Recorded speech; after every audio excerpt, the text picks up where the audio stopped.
Beshi, mag-ice cream ako ngayon ha. Teka, alam ko dito ko lang nilagay, binili ko kanina. Ano, bilis lang. Tada! Ice cream, coffee crumble, tama-tama mga summer. Kaya na, buksan na natin.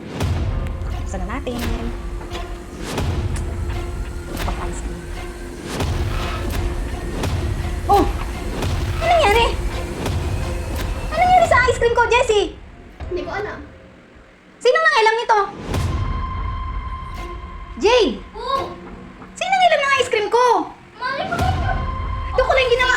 Ako yung pasisisihin mo eh. Walastek, hindi na naman nakapag-intay eh. Jessie! Bakit ako? Ay, ikaw matakaw dito eh. Kakain ko lang. Nang ice cream ko, inubos mo, hindi mo wala ko tinirahan. Kakain ko lang ng kanin. Grabe naman. Oh, ubos talaga lahat. Sino nga nangilam noon? Hindi ko pa nga natitikman yung ice cream na yan. Inubos nyo na.